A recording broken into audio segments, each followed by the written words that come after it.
Hi, everyone.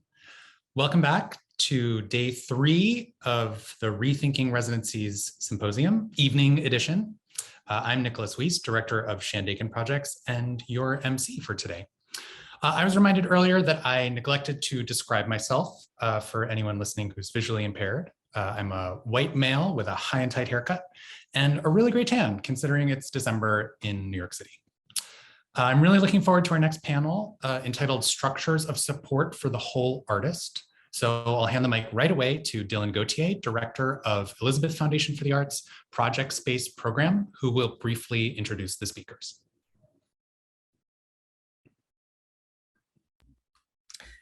Hello, everyone. Thank you, Nick. My name is Dylan Gauthier. I'm a white middle-aged male with light olive skin, curly black hair. I'm wearing glasses, a black collared shirt, and a dark sweatshirt with blue dots. I'm an artist and curator based in New York and the director of the EFA Project Space Program and the Shift Residency for Arts Workers. Shift was started by arts workers who couldn't take time off their jobs to participate in residency programs elsewhere, so they made one here. First off, I want to thank everyone on the panel today and also thank the Rethinking Residencies and VLC teams for managing such an amazing series of talks this week. It's been truly inspiring to hear from everyone, and I'm honored to be a part of this network and to be able to present this final session. Thanks also to tonight's ASL interpreters, Amber and Marianne. So in a moment, we'll be hearing from Biddle from Mosaic Project, Jamie Blosser from the Santa Fe Art Institute, and Jeff Kasper, who's an advisor to More Art in New York City and an assistant professor of art at UMass Amherst. Finally, here very much in spirit is Howardena Pindell, who's prepared a letter that Jeff will read in her absence. Full bios for everyone are at the rethinkingresidencies.org website. So our panel is Structures of Support for the Whole Artist. How can residencies support intersectional artists' identities, needs, and expectations beyond their professional practices? I guess we could also have called this panel Rethinking Hospitality, Access, and Care. Foundational to my thinking around this panel was a letter that Howardena Pindell presented at ISCP's 25th anniversary conference in 2019. But this panel also reflects a growing awareness that as artists come to residency programs, they do not arrive in some neutral or universal body of an artist. When we talk about creating an opening in our residency programs for an artist, what kind of artist do we imagine inhabiting that opening? Who can come and who cannot, as was asked in Le 18's talk yesterday, is exactly the question we hope to address. While a residency perhaps cannot be all things for all people, there are residencies that cater now to caregivers or families, residencies that support BIPOC artists of color, disabled artists, trans artists, LGBTQI identifying artists, artists from the global south, or neuroatypical artists. There are also residencies that envision support for an artist beyond the month or 6 months that they are able to be in residence. We've heard this week about solidarity residencies and anti-colonial residencies and ecofeminist, anti-patriarchal residencies. Within these important efforts to build a diverse cohort and increase equity and inclusion within the art world through our work, what is at stake and what is at risk? I want to pick up a little bit here on my colleague Stephanie Watts's question last night as well. How can we lead the field with change and not simply be reactionary? Finally,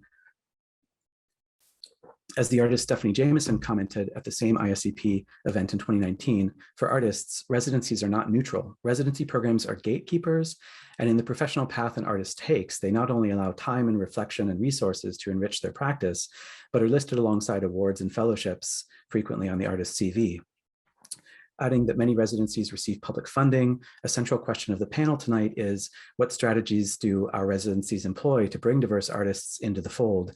And what is the moral imperative in our work, if there is one, for us to do so? We'll come back to these questions at the end of short presentations by our panelists, and we'll save 15 minutes at the end of the talk to respond to any questions that you may have in the Q&A session. So lastly, I thank you all for being here and joining us this evening. And first up, we'll have Biddle, followed by Jamie Blosser, followed by Jeff Kasper, who will read Howardena Pindell's letter. So thank you all very much.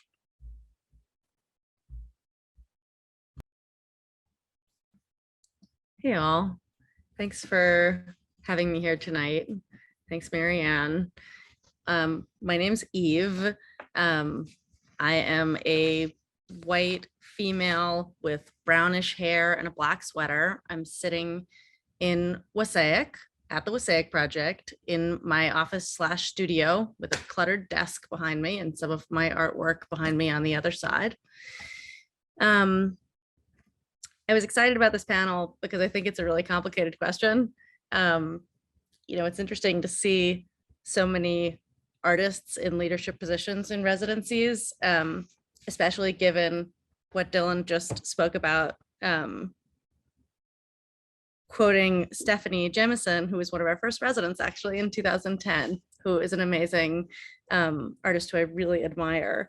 But that residency programs are not neutral and that they are gatekeepers. And I think that that's a really interesting an important thing to keep in mind, that sometimes is not forwarded and doesn't sound great, right? It's like, what a kind of strange concept, especially to be in that position as an artist. So with that in mind, I'm going to take the next few minutes to speak a little bit about the WSAIC project. We are an integrated set of programs. So there are exhibitions, there's a residency program, there's education, there's public programs that are co-created with our community stakeholders and with the artists that we work with, and they're all integrated with each other. They're not siloed. So our teaching artists have been artists in residence here in WSAIC. 80% maybe of our exhibition artists are residency alumni.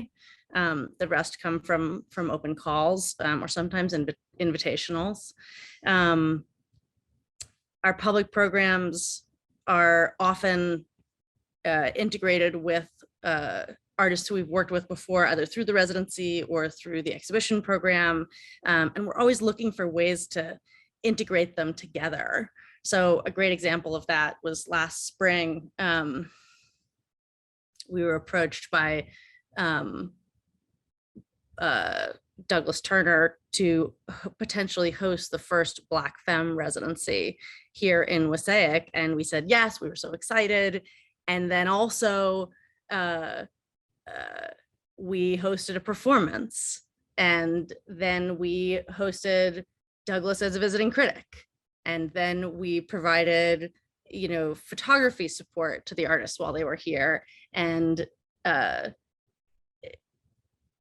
Ayana Evans and Sede Makonnen, who were the two artists who were here in residence, collaborated sort of remotely with Nina Peak, who had a sculpture here.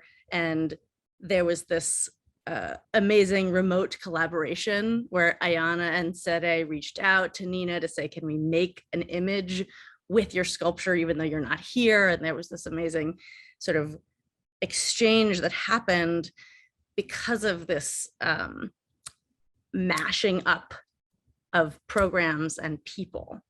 So that kind of community connection between artists of different disciplines, in that case, it was an architect sculptor with two performers and academic thinkers,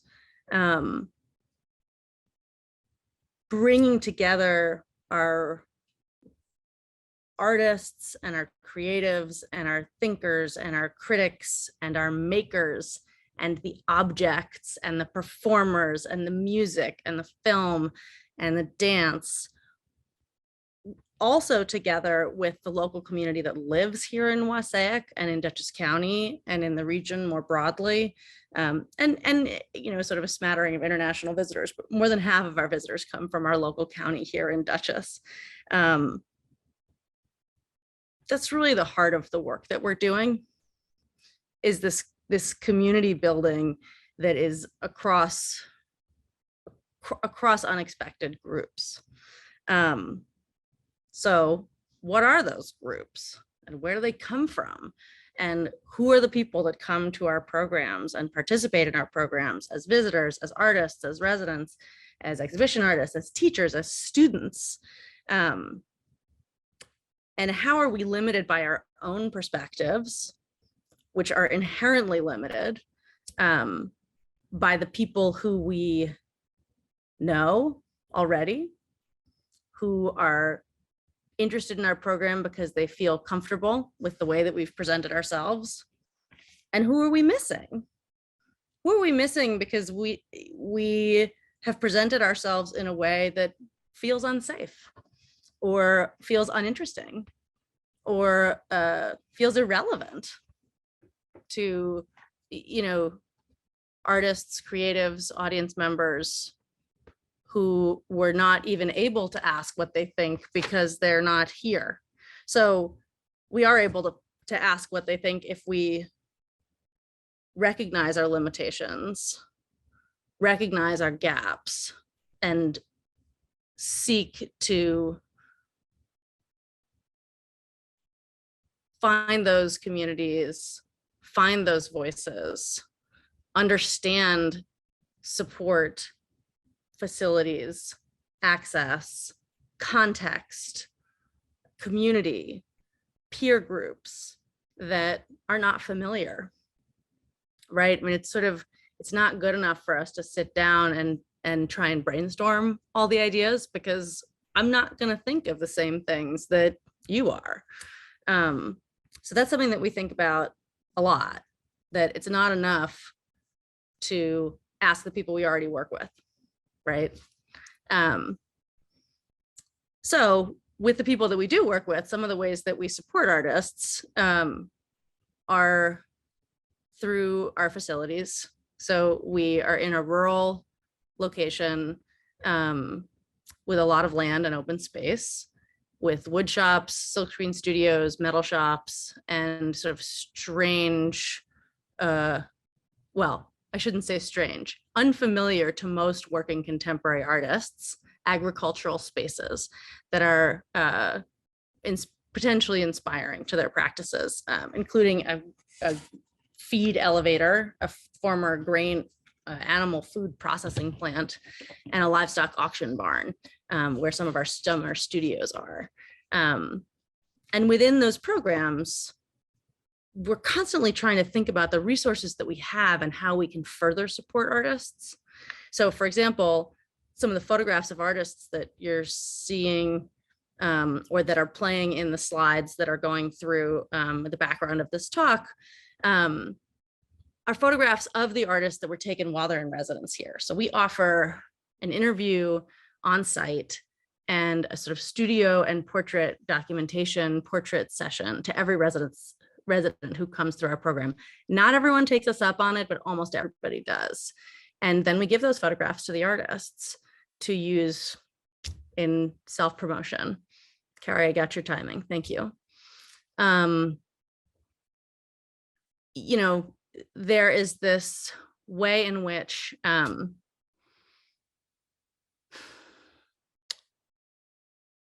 residencies are incredibly valuable to an artistic practice. And I think that we're in a moment in the residency field where how they can be valued and how they can be valuable has been exploded. So is it valuable to go to a residency for a week? Is it valuable to go to a residency by yourself, with your family, with lots of distractions? Is it valuable to go for 6 months? Is it valuable to go with 10 other artists who you've never met and who you might come away with relationships with? I would argue that those are all valuable, and it's really up to the artists to recognize what is most valuable to themselves in the residency field. And conversely, in the residency field, we all need to be responsible for making sure that the field provides a huge spectrum of opportunity. There's no one right solution for any artist. Dylan said, well, you can't, sort of serve every art aspect of every artist. Okay, but in a sort of ideal dream world, the field can, right? And then there can be a dialogue between the programs that exist, the artists that are seeking support, and there can be resource sharing, right? Before we started taking family residencies and became one of the largest family residencies in the country, we would send artists to other family programs. We're not an artist opportunity resource, but that was something that made sense to us. And we still do that for artists, say, who come to us and apply to the family program and say, I need childcare. We can't provide that at this time, but we know of other programs that do. And we send them in that direction. And we write notes to the administrators of saying, like, hey, this person was really cool. They're coming your way. Okay, I think that's it. We'll sort of cycle through these last couple of slides. Maybe, Izzy, we could also just sort of wrap. I think that we're in this really kind of magical moment in the field where programs and leaders and administrators are really willing to take risks in the structures that we're offering. And that is an exciting moment and a moment that requires an enormous amount of responsibility. If we're going to start quoting, we'll quote Spider-Man. With great power comes great responsibility. Thanks for chatting today.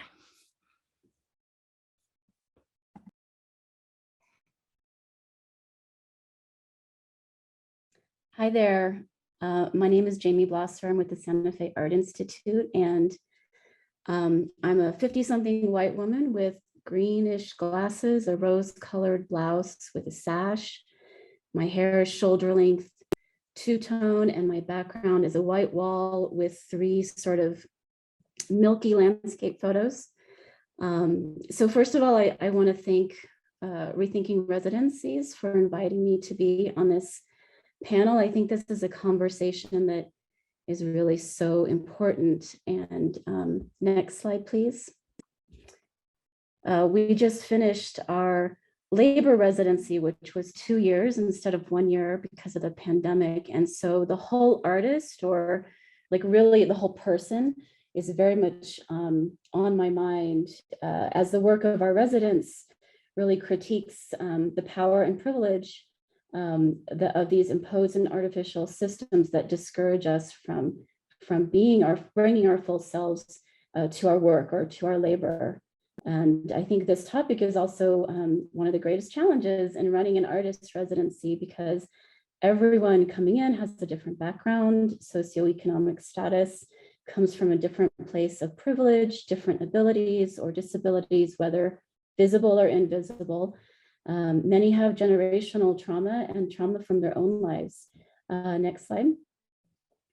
At the Santa Fe Art Institute, we host between 50 to 70 artists, creative practitioners, and culture bearers each year. And we very broadly define these categories. We value diversity in every way, including discipline and geography. And we recognize that we can't be everything to everyone, but we can try to enact our values to be as supportive as possible to those who need support the most. Next. And these are all of our annual themes to date. We just opened an exhibition yesterday at the Art Institute called Residency as Witness, celebrating the work of our regional thematic alumni since 2014. So the thematic residency really provides a great framework for diverse individuals to foster mutual understanding and connection that help support and enrich their practice. We initiated the thematic residencies really in response to an increasing number of artists that were seeking to deepen their practice and their critical engagement with important social issues. So the theme, we always have guiding questions that we pose each year with a theme that help to contextualize it.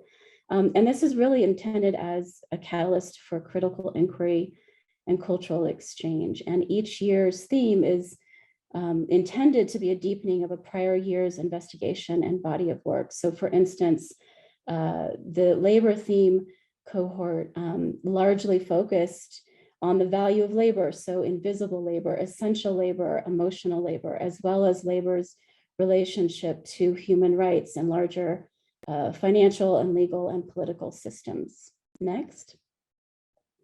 And the 2022 revolution theme acknowledges these systems and their inherent inequities. And of course was also developed amidst the backdrop of numerous global social movements, political protests, a global public health catastrophe, the erosion of democracy here in the US and worldwide. And so we, with this theme next year, our residents are really questioning the validity and resiliency of our most trusted institutions and addressing the role that each of us play in transforming these institutions. And next year, we will be hosting 50 Revolution thematic artists, 70% of whom identify as BIPOC artists, 70% as women, and 20% LGBTQ. Next slide.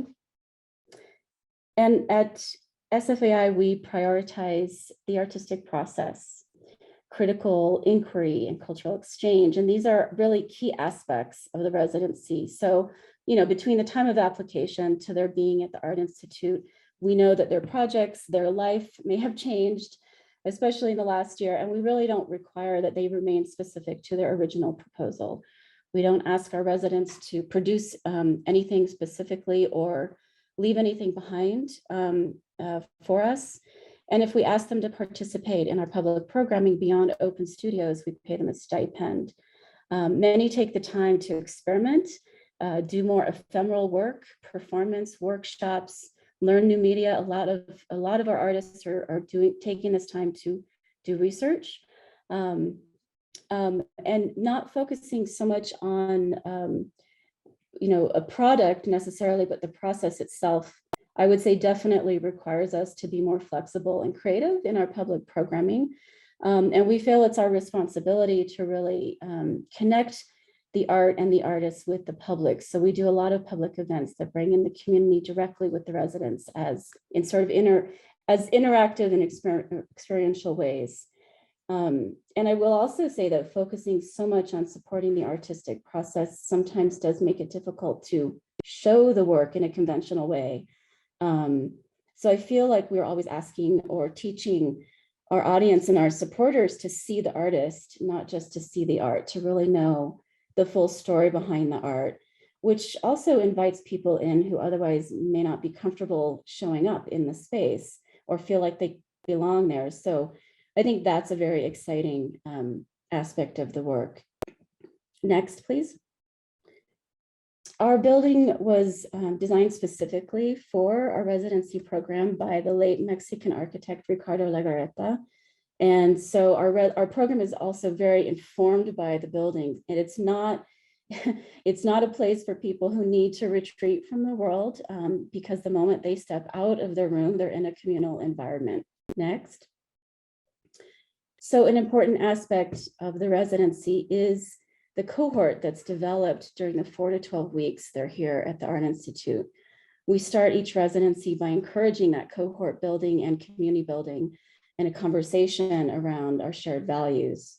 We acknowledge that this place that we call Santa Fe is still recognized as Ogapoge, which means white shell water place, and that this place is also part of a much larger sovereign landscape for Indigenous peoples. We also acknowledge our privilege, and we create mutually agreed upon community agreements for our time together. And we as a staff in particular have recognized that a part of our responsibility to respect this work requires building in the necessary time to address issues that arise as they arise. Next. So beyond our thematic residency, a little bit more specifically about some of the programs that I think strive to focus on different needs of our artists. So each July, we host a family residency. We support up to 6 parent artists and their families to be in residency together at SFAI by providing an extra room and a small stipend. And thanks, we can do that in part because of support from the Sustainable Arts Foundation, which is great. This is a part of our thematic residency. This crew right here this awesome quartet is the family of Mary Maximum and Stephen Hildebrand, whose exploration of the real and unreal in their work often includes their very game children. Next. The Creative Access Fellowship. This is an image that Rebecca Torres, one of our Creative Access Fellows, took. We're no longer offering this, but it was an incredible 3-year partnership with the Alliance of Artist Communities and funded by the Nielsen Foundation to provide residencies for artists with spinal cord injuries. and also for their caretakers to join them. And so we learned a tremendous amount from our Creative Access Fellows, and we are very eager to find new opportunities to support more artists with disabilities. Next. Our Story Maps Fellowship, which is funded in part by the Ford Foundation, is a specific, much longer, sort of 9 or 10-month fellowship for local BIPOC artists to work in partnership with city government and non-arts grassroots organizations on issues most critical to our local community. And really appreciated what Eve said about trying to build community across unexpected groups. And that is definitely something that we are trying to do with the Story Maps Fellowship. Next. And the Tilt podcast, we started this during the pandemic, and we really are focusing on trying to look at complex issues in new ways. And each episode is an audio collage with a lot of different viewpoints representing the diverse communities and artists from New Mexico. And so, we love these programs deeply, and yet I want to say that we feel a huge responsibility in stepping into them. So, those of us who are trying to create support systems in various ways, I think we need to recognize that we cannot possibly meet all needs. And so I think we all know that no group is monolithic, and within communities of color, there are vastly different levels of privilege. And each body and mind is unique in its abilities and disabilities. Every single parent has a different parenting style, which is, could not be more evident than with 5 other families in a communal environment. And we also don't have unlimited funding. We can strive, and we do strive to consistently provide funds for childcare and food and stipends for increased access and participation, especially in our public programming. We started to incorporate Spanish and ASL live translations, and we recently received funding to transcribe our Tilt podcast. But I do think it's critical that all of us are as clear as we can be about our limitations, whether in our facility or in our staff capacity, right? We are arts administrators. We aren't social workers. We're not mental health experts or trauma experts. And this is something that in particular with COVID, we've had to be very explicit about. We are not going to put our staff in harm's way. And so there are situations where we can feel very out of our depth. And so we've started to develop relationships with local providers to call upon as needed. Next. But I think it's really important to stress that, of course, we do this work because it's so incredibly rewarding. There are so many worlds worth of art, ideas, stories, concepts, and visions that have not yet seen the light of day, and learning how to better support the whole artist means that we are in this really actually exciting moment of collectively helping to build containers where they can be safely held. Thank you.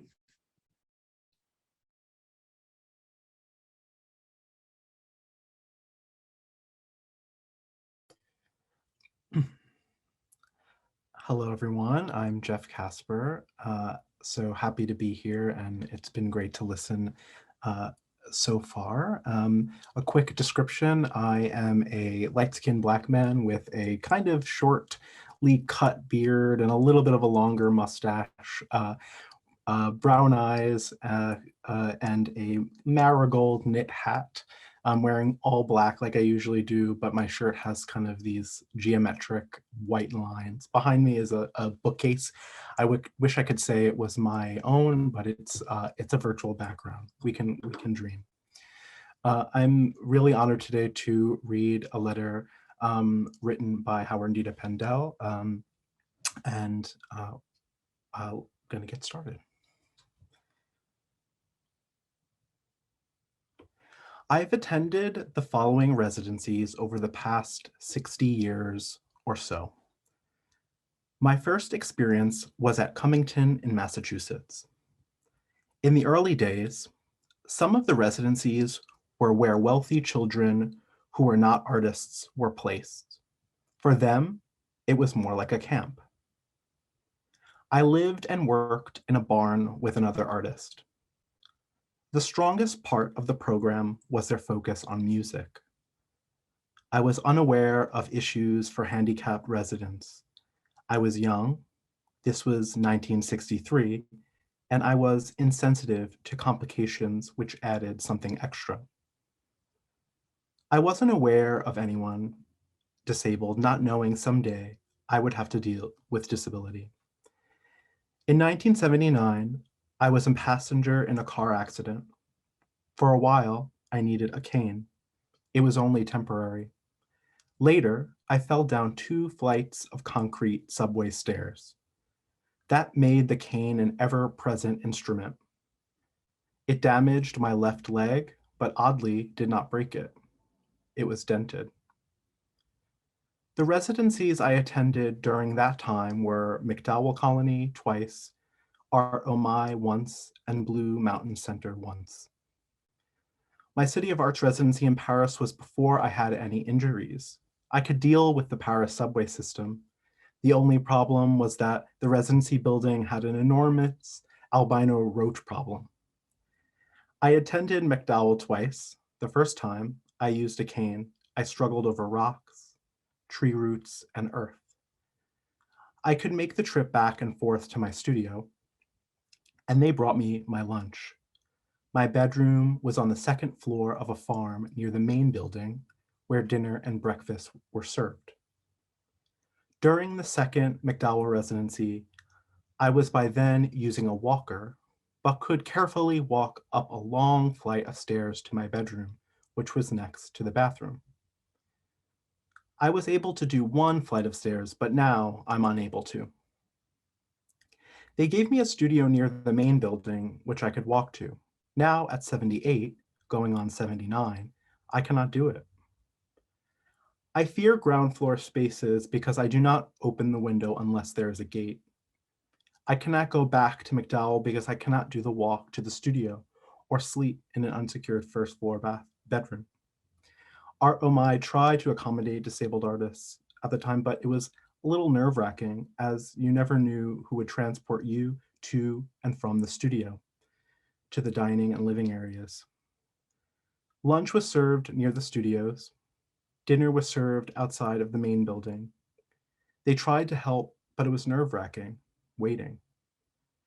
I wish that they had an accessible transport vehicle that would drive us back and forth. Art Omai is a once-in-a-lifetime experience. They tried their best, but it could be nerve-wracking. At Blue Mountain, one also needs to watch and protect non-white students and queer students. Blue Mountain is in the Adirondack. Some of the citizens there could be hostile. They sent someone to pick me up for dinner. I would walk in front of the car and could jump in the car if I got tired. The first time we took the route which was in front of the homes of white folks, the office at Blue Mountain received a call telling them not to walk in front of their homes again.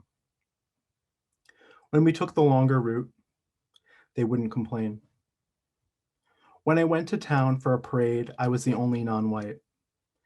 A group of young white men were on the corner. They stared at me like the recent eyes of hate we have seen at pro-Trump rallies. I was glad I was not alone. Try to sensitize yourself and your staff to both issues of racism and issues of diversity. At one time, I could use a walker, but right now I can't do any residency. I really wanted the Rome Prize, but could not manage the ruins and the stairs. One dear friend leaves for Rome tonight. I was recently notified that the Rome Academy does actually have apartments for disabled people who use a walker or are in a wheelchair. I don't know if the rest of the property is built or modified for people with disabilities. Rome is another story. I want to advocate for all who have to deal with accessibility and diversity issues related to race and women's issues related to sexual assault. There needs to be someone to go on campus to explain what has happened. As a member of the dominant race, you must be unaware of the stresses of non-whites. And if you're a man, you must be unaware of the stresses on women. Many are unaware of the stress on the disabled. And that was a letter from Howardena Pindell. Thank you.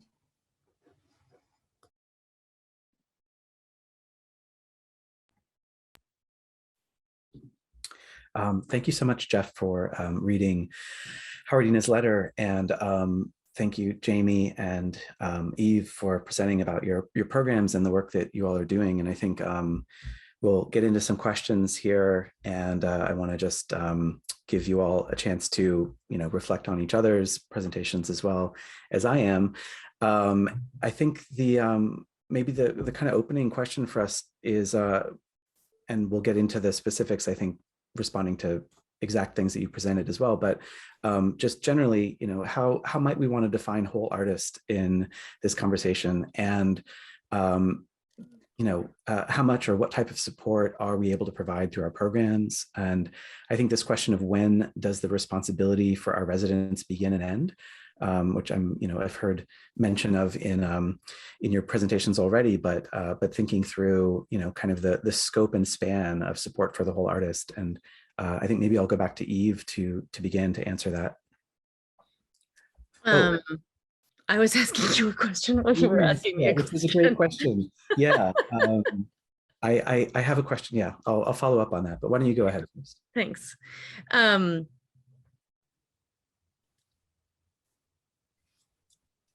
Will you ask it again? Sorry. Yes. Okay. So, just to you, how do you want to define whole artist in relation to the WSAIC program, and when does the responsibility for residents begin and end? I mean, that's a really hard question, but a fair one. I don't know that it's my job to define it in a certain way. I think that it is my job to be fluid and flexible and responsive to the needs of the communities that that we're serving, and do that in the best way that we can, in some sort of like matrix combination of the resources that we have, the resources we think we can get, our staff capacity, and our networks, and be sort of constantly expanding all of those. But I think that one of my co-founders, Jeff Barnett-Winsby, always says, if we look totally different in 10 years and we're still serving our community, that's success, right? The sort of idea of like, where are we going? It's like, well, I can tell you what we want to be doing and some of the positive outcomes, but how we do it is constantly evolving, and should be constantly evolving, and being responsive. One of the things that we do with our artists in our sort of intake is really open the floor to an open conversation, right? With the caveat that we're not always able to give every artist everything that they ask for, right? But that we don't know what, in a certain way, we don't know what people need until we are asked. And that's not to turn all the responsibility around to the artist in any way. I think that being clear about what our limitations are and what our resources are is really important. But, for example, we have a visiting critic program where critics come in twice a month, right? If someone has anxiety about talking to people, great. We're not going to ask them to talk to anyone, but we won't know that until we have that conversation. On the flip side, if they're like, I need feedback every day, like, we have a staff of 9, we can do that, but we're not going to be like up in your studio 3 times a week unless you're asking for it. So I think part of the responsibility for, evolving to serve an artist is creating space for those conversations to happen. So I hope that didn't sound like a cop out or like a dodge, but I think that that's really sort of where that work is. It's like, making space for that. Yeah, not at all. That's really great, Eve. Thank you for that response. And I think to put that question to Jamie as well, because you mentioned whole artist at the end of your presentation, and it's something that we talked about in prepping for this. So thinking, again, this question of and maybe going also into your thematic residencies, whether these are self-selecting, and kind of how long this practice of supporting the artists who are involved lasts, when it starts and ends again.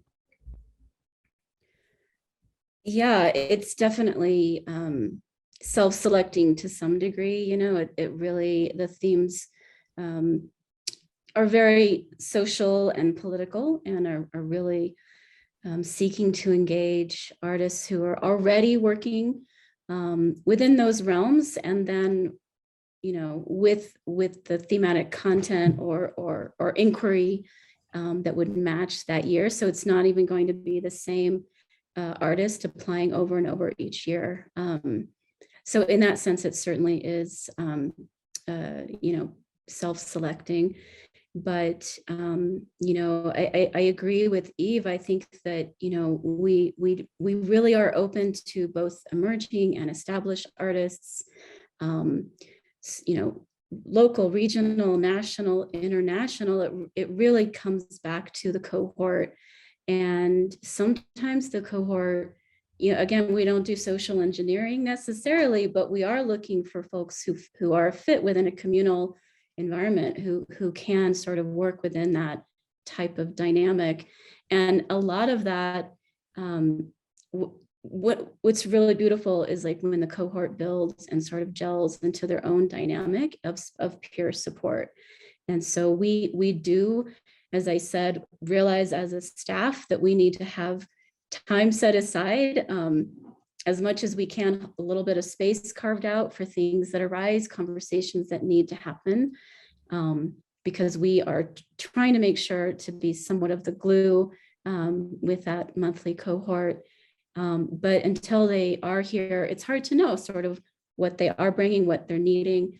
Could be very different from what they proposed. It could be a year later from when they actually submitted the application, and life happens. And so, but I really think of the whole artist also in a way of kind of eroding these boundaries that we all have, and it's sort of inevitable to have with any organization or institution that then the artist steps into. And whether or not there is this feeling of safety or comfort at some level in that, or a feeling of a sense of belonging, I think that to me, if we can start to erode those somewhat artificial boundaries, but they happen because institutions are institutions, then if we can start doing that, then I feel like we're actually starting to have those conversations at a deeper level, you know. And also I do think that the pandemic has shifted so much of how we present, you know, like as quote unquote arts professionals, and how open and vulnerable I'm seeing myself and my peers being in these spaces now, and how sort of, you know, it's been instilled in us that we need to be industrious, we need to be efficient, we need to be contributing our labor to society. You know, in America, that sense of industry is like patriotic even. And so, but what we're seeing now is like, you know, the distinction between what we can contribute with a paycheck and what we can contribute as a whole person, you know, it's made us very, very unhealthy individually and as a society. And so that to me, the more we can bring ourselves into the work that we do, our whole selves, I think the more relevant and also authentic we can be in addressing the needs of our artists. Thank you so much, Jamie. Yeah, I could not agree more with you. And that, you know, the things that have been revealed over the past year and a half, and the kind of acceptance and allowance of bringing ourselves in a new way, I think is something that I definitely feel echoed in the work we do.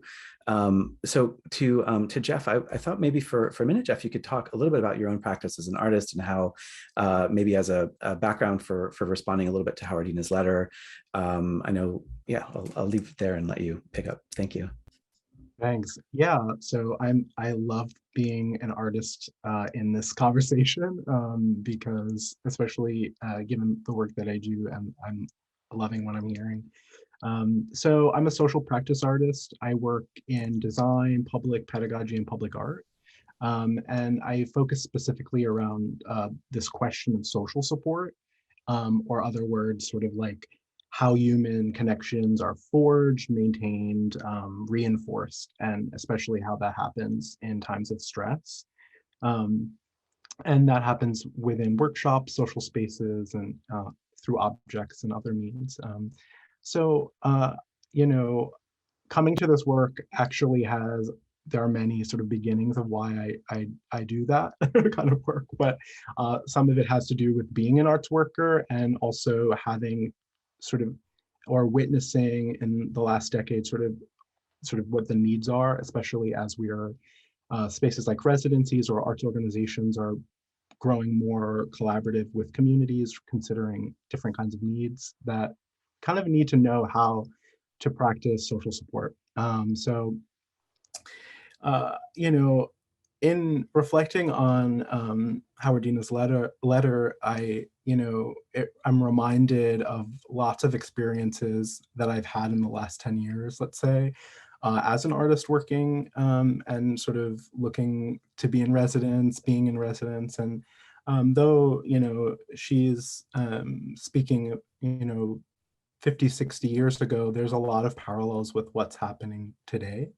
I think that, though residencies, can't address all needs, just like, accessibility is not something that we can't even anticipate the sort of spectrum of full accessibility, what that would be, or how we would embody it. Though I do think that residencies and arts organizations need to really make sure they have enough resources to do the kind of care work that's necessary to be, the spaces that they need to be.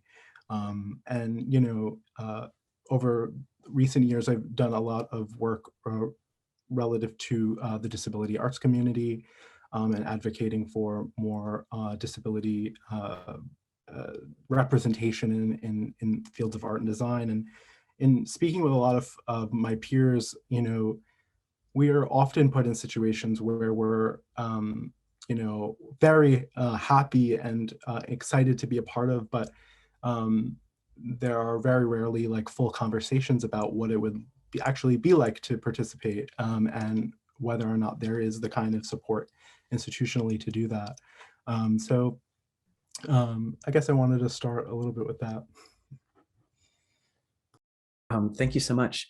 Yeah, I think one of the things that I drew on from Howardena's presentation in 2019, and I think it echoed here as well, is the kind of intersectionality of care that that she represents, and the fact of coming to residencies as someone who is elderly, disabled, artist of color, and other things that that she has that are specific to her, and this question of who feels safe where can and how can residencies create safety when maybe we can operate as a kind of island within the broader community wherever we are. Shift takes place in Midtown Manhattan, and there are specific concerns with safety there that might be different than concerns in the Adirondacks, as she mentions in her letter.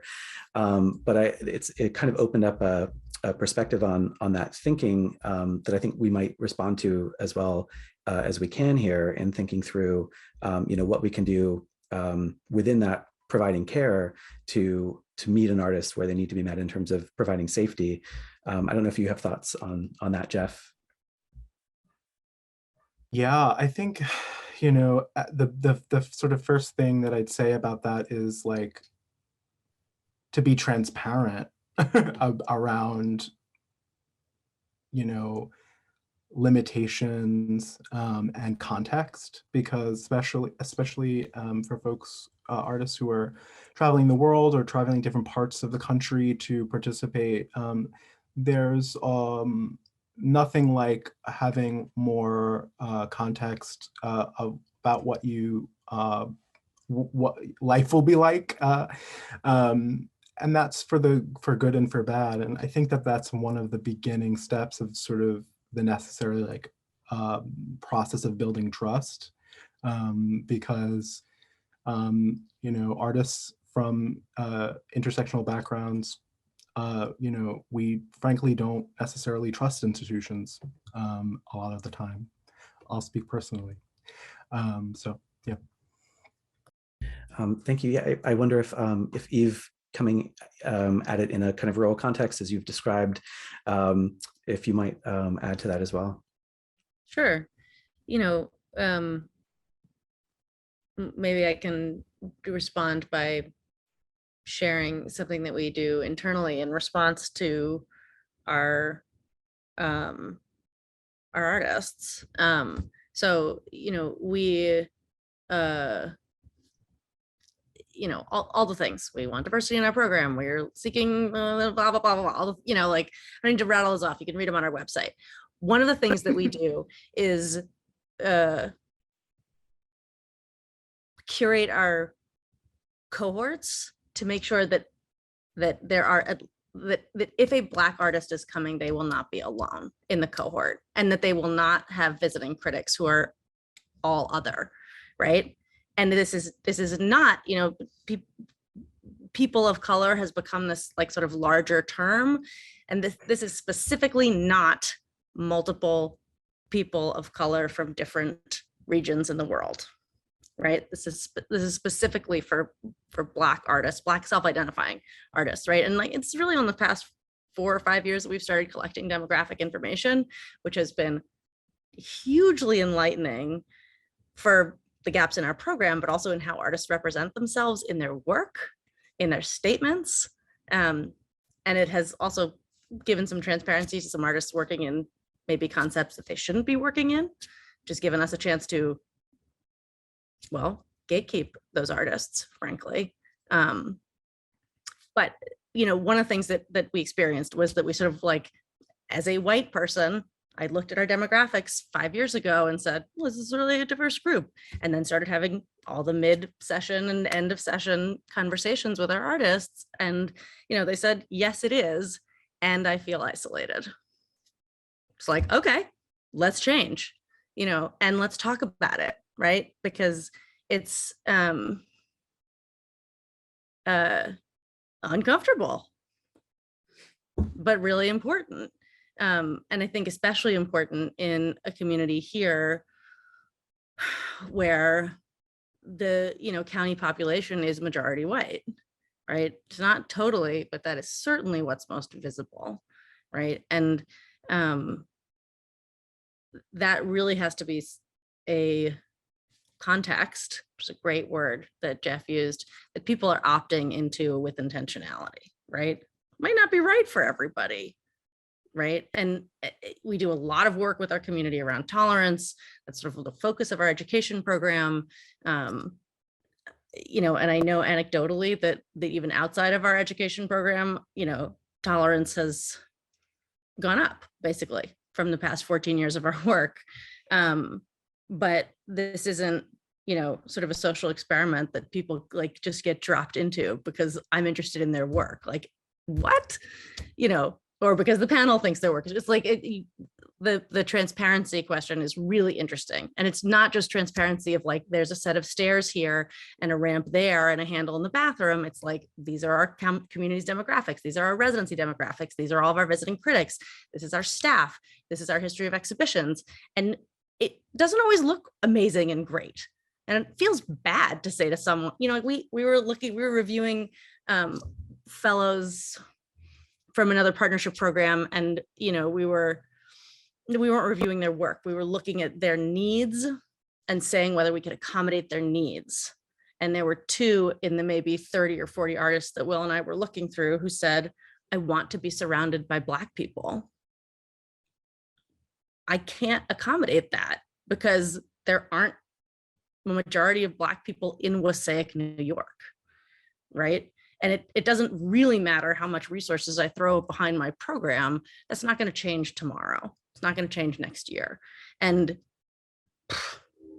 it's sort of like, is it a bad thing? Is it a good thing? It sort of just is, right? We can affect how we interact with our community, how we're influencing our community, how we're welcoming our community, and what we're saying about our community and contextualizing that. But it's a real limitation. Thank you, Eve. I think you had a lot of points and clarity there. And I'm curious, Jamie, if you wanted to respond to that question as well. Yeah, I feel like we could talk for 3 hours about this. Transparency is like peeling an onion. It's never ending. we're a 36-year-old organization, and we are very different now than we were at our founding, which I love, because it means, like, I think you referred to this, Eve, too. Like, I don't want to be the same.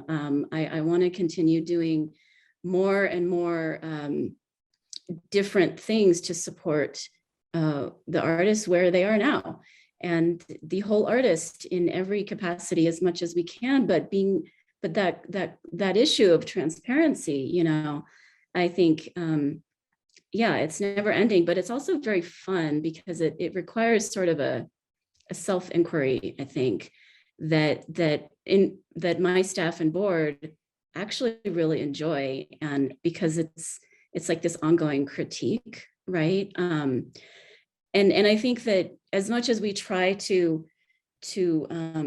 support artists of color, support artists with disabilities, there are going to be things that we're constantly bumping up against with our own capacity. We're a staff of 5. We're not big, even though we have a big name. and so I just always, going back to the transparency part, like, I do think we need to always be as clear as possible about what those limitations are, but also I think the gatekeeping question is fascinating, because when we're talking about safety, we're talking about, people showing up and not being the only person of color, or not, not feeling alone, or performing, right, an identity that they're supposed to be performing for someone or some institution. But it's also about the art, like, we work with a lot of political, social artists, and we're really questioning and critiquing the ways in which art and particular political art is premised on provocation. And when we have a diverse cohort and increasingly diverse audiences, thankfully, because we're working on ways to really have a more interactive and experiential approach, we need to ask, who is this art for, right? Because something that is provocative for one person will be absolutely traumatizing to another person. And we need to recognize that. And we have these conversations with our artists and residents, and we've had issues really come up around that. And so it's also this funny gatekeeping in ways that contemporary art doesn't always allow for enough of a conversation around, because we're all supposed to be like exploring, beyond the boundaries and outside of the box, when really, I think we also need to be caretaking and having really important conversations about who it's for. And if we all want diverse audiences, this is an incredibly critical piece of the puzzle here. And then for us in Santa Fe and New Mexico, the gatekeeping goes both ways, because there's way too much exoticizing and mythologizing around our local and regional cultures and contexts. And we certainly don't want to invite people in from other places that plan to do any of that. And so it's just kind of a funny ongoing conversation. Very important. So I wanted to come back for a minute to something that Eve had mentioned earlier. This question of who is missing and how to find who is missing, or are there tactics or best practices that you could share in terms of casting a wider net beyond the natural audience? And maybe to add into this, the question I offered in the introduction, which I lifted from my colleague Stephanie Watts at Recess from yesterday, thinking through how can we not just react. How can our programs not react and certainly not check off boxes, but how can we think about the real change that we need to make in expanding the field of who we can touch, and knowing that in our roles as gatekeepers, expanding that field to the broadest possible practitioners means really changing the art world itself, right? So I'm thinking through what we do, and wondering if you have any kind of things to signal or ways that we can try to do that. It's a tough question because what's missing is what we're not seeing. So how do we, or finding, right? So how do we find what we are not naturally finding? How do you go about doing that work? I mean, I could jump in a little bit. You have to know what you got to see what's missing. So collecting data was a big step for us, at least. Asking everyone, what are you seeing that I'm not seeing? And it's like you're always going to get a good answer. We haven't done this in a little while, mostly because of COVID. Oh, COVID. So many things to say there, so frustrating. But for 3 years previous to COVID, we were doing institutional residencies, and that was really interesting. We would just bring basically whoever an institution wanted to bring, just like turn over our facilities wholesale for 10 days to someone else. And that was really interesting and like expansive. And that's something that, we've continued to talk about. But I think that, there's this, when we started 14 years ago, we were just totally fucking naive. If you build it, everyone's going to come, like bullshit. I think that there's, there's a way in which that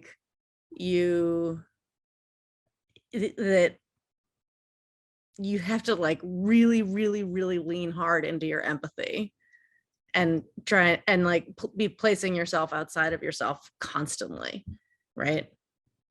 I mean, the real truth is we became a family residency, we started our family program when we had the resources and when we had the houses, and also when we had kids, right? It doesn't mean that but there's a way in which we're limited by ourselves. We didn't say to ourselves, oh, we had kids, so now we care about this. But now reflecting on that, okay, what are the things that we need to be caring about that are not directly affecting us, right? I mean, Howardena said this in her letter, right? In the first residency that she went to, she wasn't thinking about this. She didn't know disabled people. It's this. And then, once she experienced it, it was like, oh, this is incredibly present, right? So making sure that we are, and we do this, right? That we are working with people who are in the communities that we are not, right? That I don't know best for really anyone except for myself. Yeah, I think that's so relevant. I'd like to also ask Jeff, through your work in in critique and pedagogy, how do you address this question? So just as for context, I've been doing a lot of research around and thinking about sort of practices for peer support, reorienting critique around support rather than other models of critique that could be not so great. So I think that really providing the space for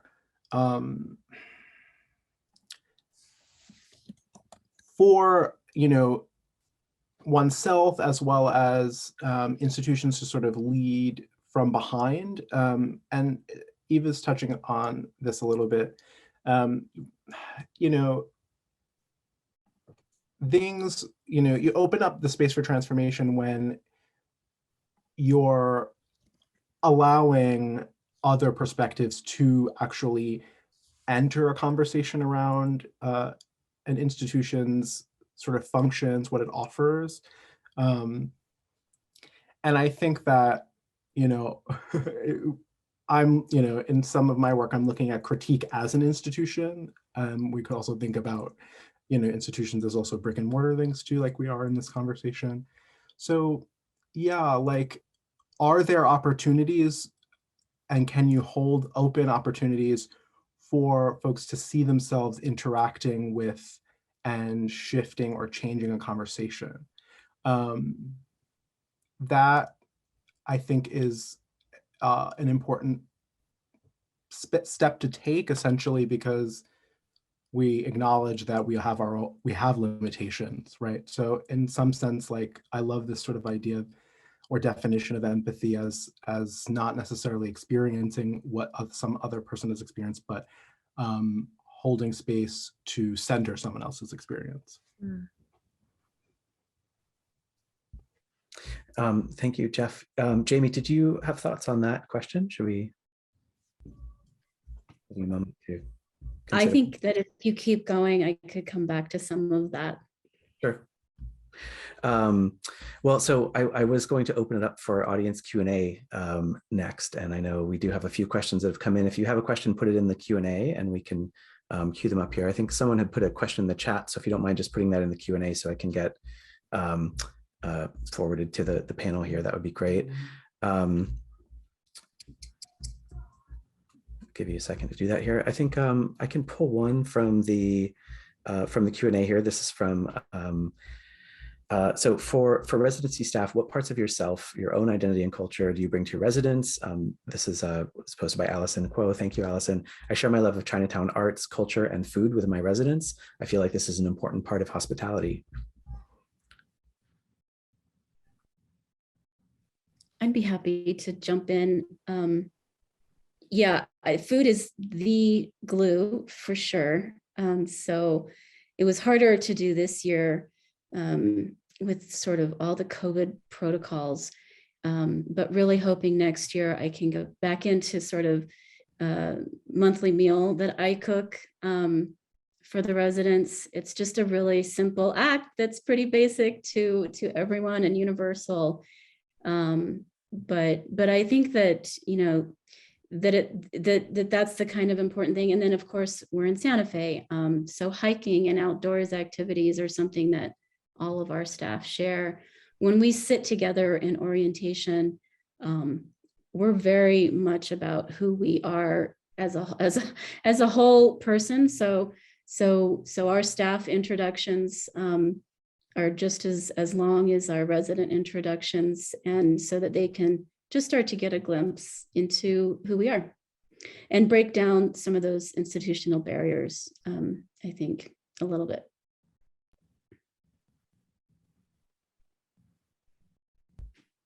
Thank you. Eve, did you want to respond to that one?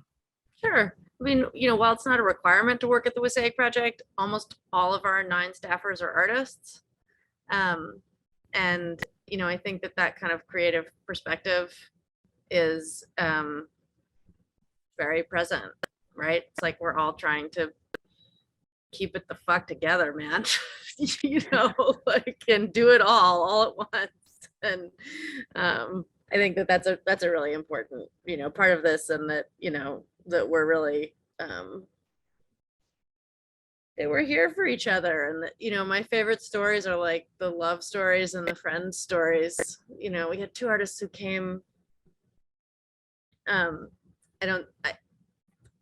would use their names because like they're total. It's not like so Joe Rodriguez and Bonnie Rodriguez, no relation, are like best friends now. Like they talk every day.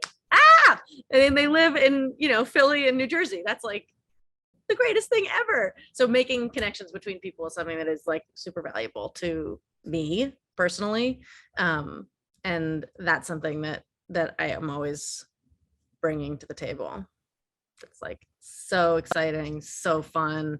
And when it happens, like just because it happened, that's like, yes, so good. Yeah, that magic that forms between the cohort makes you feel like, okay, we're doing something right. Got the right people here. They appreciate it. So going to another audience question. This is someone who says, I'm building a new residency program, which happens to be in the Adirondacks, which was mentioned in Howardena's letter, right? One thing we think about a lot is how to support non-white artists in an environment where the local community is almost exclusively white. As a baby program, what practical ideological points are, in your experience, the most important in supporting people of diverse identities, interesting backgrounds and perspectives in communities that are less diverse? Okay.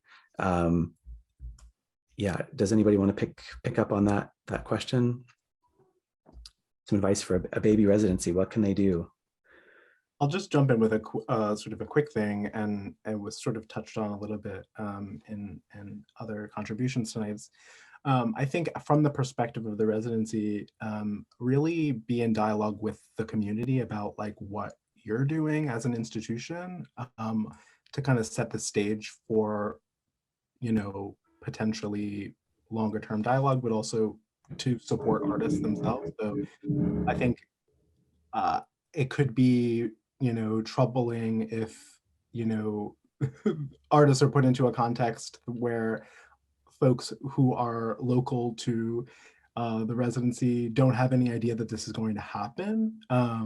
And I mean this with sort of the best, in the best way, in the sense that I definitely don't want to be, you know, the surprise person in a new place as an artist. So that's a little 2 cents. Yeah, surprises are bad. Isolation is bad. You know? So And- oh, sorry, go ahead.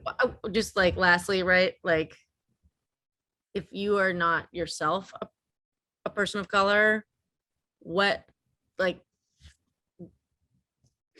do some deep learning and conversations about what does safety feel like, right? It is impossible to guarantee someone's safety. I can't do that. God, I wish I could, right? And I'm saying that not within the context of like someone having, you know, been hurt here, but I don't know what it feels like to feel safe as a Black person, because I am not a Black person, right? So just me personally as a staffer, right? I have to learn that, right? And I'll never know, but I can read, I can watch, I can listen, I can ask, and I can share, and I can be transparent. And I think that is like, you know, really critical, and sometimes happens in surprising ways, right? When we had a facilitated conversation a couple of years ago within the context of safe space, we had an artist from another country who did not know this term. And she was like, what the fuck are you guys talking about? Are you saying that I make you feel unsafe? Like what is happening in this conversation here? And it was a disaster, right? And it was like facilitated by a social worker, by someone who is a professional in this space in the US, in New York State. And that was, you know, who is a person of color themselves, right? So sort of like, that was this like context, like we didn't do the research for what felt like a safe space to a person from another culture, right? Where just that word, a safe space, did not make sense. And in fact, created additional conflict, right? Do your homework.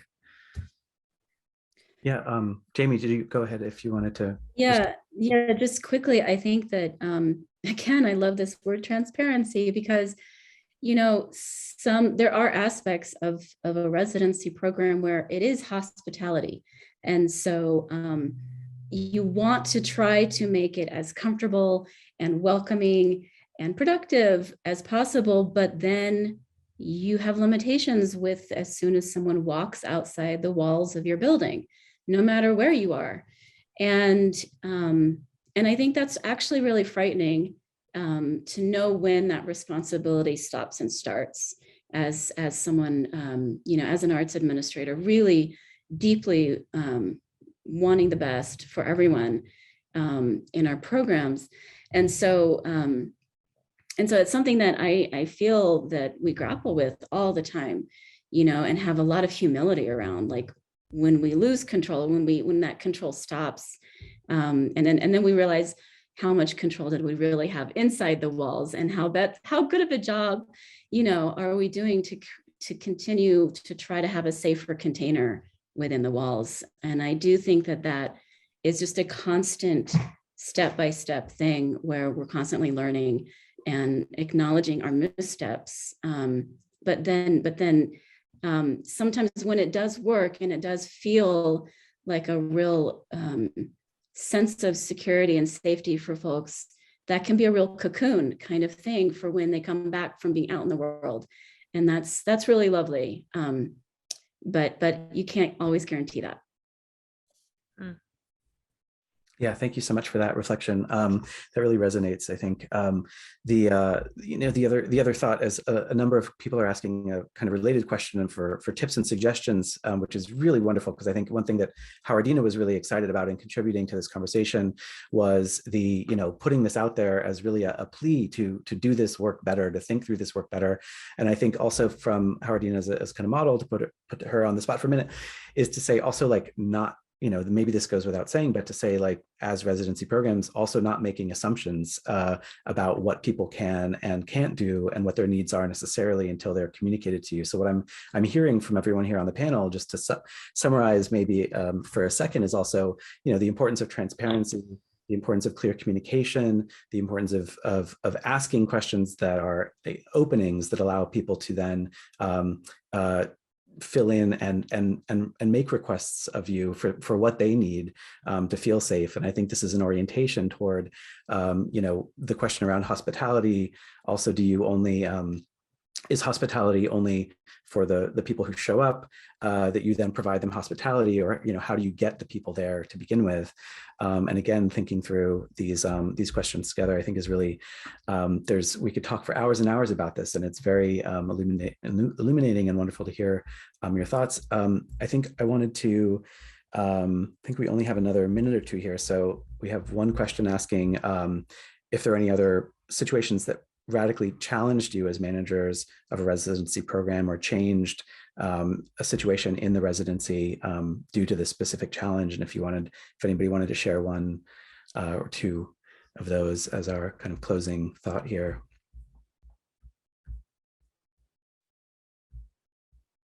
Or is that too broad? Does that open it up again? Yeah. Well, I was thinking about something that I sort of wanted to share that, though maybe not a specific experience that got us there, but Jamie at some point said, to support those who need support the most. And I just wanted to talk about that in terms of like financial need for a moment, and the kind of like models that are out there in the world, right? There's a lot of work fellowships out there in the world, in colleges, in residency programs. We started with one for the first couple of years. And then we thought, this is insane. Why would we be asking work of people who need financial assistance? We should be doing the opposite. This is just like completely backwards and crazy. And we were in a situation where we had valued the sort of community interaction of those sort of work fellow hours. So we scrapped the work fellow program completely, did a completely self-identified needs-based support, and with no, request for formal paperwork, and then asked everyone to volunteer for community work. But that sort of idea, like there are really ingrained ideas about what we do. You do a month-long program. You start on the first of the month. You do a work fellowship program. You provide X, Y, and Z. And like, who can take a month off from work? What? Like, I can't do that. Why am I running a program like that? So we chop it up, right? Like, I need financial support. Oh, I'm going to go and also work hours. What? Just really like letting yourself like break out of the things that we don't even realize we're assuming. Jamie, did you have a thought on that as well? This will be our kind of closing. Well, I think I touched on it a little bit, but a lot of the challenges that we've had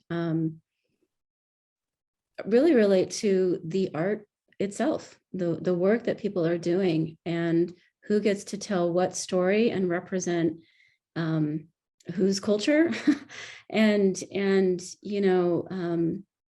really asking everyone again to sit with some pretty basic questions about who exactly they think that this is for, and who do they want to experience this work. Because a lot of times, I think, Eve, you kind of said this, we kind of get into this mode, the field of art in general, we kind of sometimes can think that it's all going to be about these four white walls, right? Whereas, first of all, thank God it's not, because there's so much interesting work, multimedia, new media, performance installation work that is so exciting and ephemeral, right? And that's what's very exciting, when people come in and of different disciplines and start kind of, creeping over to another residence discipline and having fun collaborating and experimenting. But I think that it's such a critical question that all of us need to broaden the conversation around. Yeah, thank you so much for that. Jeff, do you have any parting thoughts or comments, last words to underline from Howardena's work or your own work? I think overall, there's vulnerability on sort of all ends of the sort of interaction between, artists and artist community, institution, residency. So acknowledging that and actually sort of maybe uplifting that reality is perhaps a good place to start. And that's a wonderful place for us to end. So thank you all so much, Jeff Kasper, Jamie Blosser, Eve Biddle, and to all the organizers working behind the scenes tonight. And I cede the mic to Nick Wiest, who has some parting words for us on the conference. Thank you so much. Thank you, guys. Wow. Dylan and each of the panelists, thank you for giving us some incredible homework that I am nervous and excited to tackle in my own office. In a moment, we're going to watch a video concerning the future of residencies by Christina Daniels, head of residencies and classes at Pioneer Works. And before it begins, I wanted to share just a few thoughts that I've jotted down during the break between sessions today. I hope you'll be generous with me because they're a bit scattered. We traveled through really rich terrain. I'm particularly excited to hear from Christina about her perspective on the future of residencies, because although we work for very different organizations, she and I have also been working together through Rethinking Residencies for close to 5 years now. And I have other great memories of hanging out with her in upstate New York when we bumped into one another at a fundraiser for Wave Farm, which also participates in Rethinking Residencies. Shandaken Projects has hosted Dylan Gauthier, who moderated the last panel, as an artist in residence in one of our programs. He is a fantastic artist himself. Carrie Conti represented ISCP in Rethinking Residencies meetings for many years, and almost as soon as she moved on, we snatched her back to do an incredible job as doyenne of this symposium. And Sarah O'Connell, whom you've not seen on the stream, but she's been behind the scenes for us as our technical wizard, used to represent I-Beam in our meetings. And Howardena Pindell taught one of Shandaken's educational initiatives. Eve and I have been in conversation in other contexts. So, this is all to say that each member organization of Rethinking Residencies has its own complexly organized relationships that has its own correspondences and dynamics. This is really illustrated by the kinds of relationships that we build with artists. Many of our institutions have hosted the same artists at different times. And none of this is just sappy reminiscing, although I do deeply love my colleagues. We heard in the first panel today about how residencies are segments of a vast and interrelated community. And in our second panel about how residencies prioritize an understanding of artists as whole people with diverse needs, responsibilities, perspectives, and ways of relating to one another. And we as individuals who participate in the field of residencies are uniquely privileged, I think, to be able to hold space for multiple truths and sometimes for competing truths about one another and about the world. Our privilege is that these can be tackled in an environment that is public or is private, as we desire, or as is desired by the artists that we serve.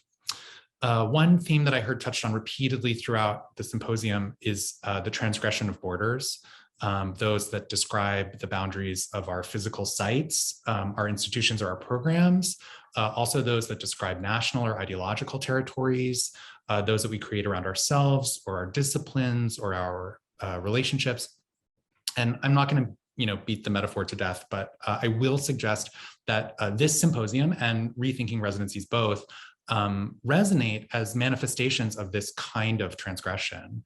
We've heard diverse perspectives from all over the world over the past 3 days, and have been invited to create new models for the work that we do, working through this thinking. So thank you so much, all of you, for participating. We hope to hear from you in the coming weeks to continue this conversation. But sadly, after Christina's video, the symposium will end.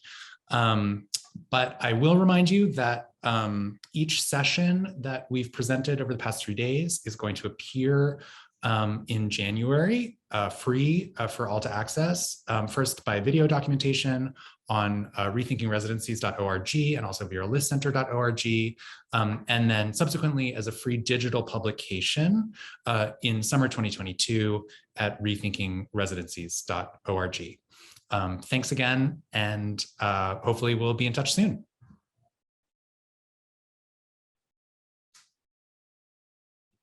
Hi, my name is Christina Daniels, and I'm the head of residencies and classes at Pioneer Works. I'm here to talk with you about the future of residencies. What is a residency anyway? There are many residencies designed based on production, rest or research, location, whether it be studio-based or live-in, isolation or collaboration, and career level.